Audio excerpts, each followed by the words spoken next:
నేను చెప్పినట్టే పవన్ కళ్యాణ్ చేశాడు. అన్నైన నాగబాబుకి ఇచ్చేశాడు ఎమ్మెల్సీ. మరి చంద్రబాబు నాయుడు గారు టీడీపీ తరపునే కదా ఇచ్చారు.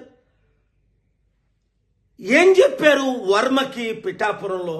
నువ్వు పవన్ కళ్యాణ్కి మద్దతు పోటీ చేయకుండా నెక్స్ట్ ఎమ్మెల్సీ నీకే ఇస్తానని దేవుడి సాక్షిగా చెప్పాడు.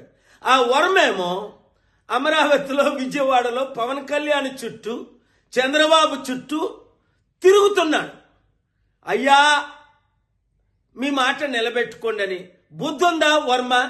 వాళ్ళ మాట నిలబెట్టుకోరని అప్పుడే చెప్పాను కదా. మరి ఈ మధ్యని పిఠాపురం మాజీ వైసీపీ ఎమ్మెల్యే దొరబాబు ఎవరోట మళ్ళీ జనసేనలో చేరాడు. ఒరే నాకు అర్థం అవ్వట్లేదు, అసలు మీకు బుద్ధి బుర్ర ఉందా?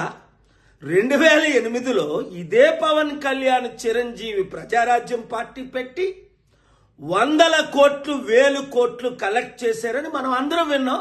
కొంతమంది సూసైడ్ కూడా చేసుకున్నారు. మరి అదే ప్రజారాజ్యం ఇప్పుడు జనసేనగా ఆవిర్భవించిందని అదే చిరంజీవి చెప్తున్నాడు. అంటే అర్థం ఏంటి?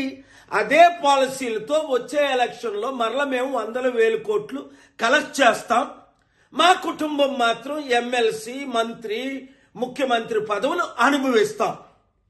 తెలివైనోడు ఎవ్వడు ఆ పార్టీలో చేరడు. మూర్ఖులు, గుడ్డోలు, బుర్రలేనోళ్ళు మాత్రమే చేరుతారు అందులో. ఇంకా జనసేన కానీ టీడీపీ కానీ మన లైఫ్లో గెలుస్తుందా? 9 నెలలకే చాప్టర్ క్లోజ్. మొత్తం అంతా అవినీతి, అన్ని ఫెయిల్ అయిపోయారు అని స్పష్టంగా కనబడుతుంది కదా. వచ్చేది కేవలం ప్రజాశాంతి పార్టీయే, బడుగు బలహీన వర్గాల పార్టీయే. మన బీసీ, ఎస్సీ, ఎస్టీలు అందరూ ఇప్పుడు ఎందుకు కమిటీల్లో చేరిపోతున్నారు? ఐఏఎస్, ఐపీఎస్లు మొదలుకొని మాజీ ఎమ్మెల్యే, మినిస్టర్ల వరకు.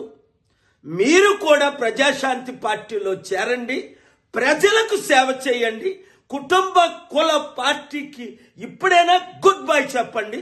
చెప్పని మీ ఎమ్మెల్యేలకు, అరే యూత్, నిరుద్యోగులు, మీరు వాళ్ళకు బుద్ధి చెప్పండి. ఈ వీడియో సత్యమైనది గనుక అందరికీ షేర్ చేయండి.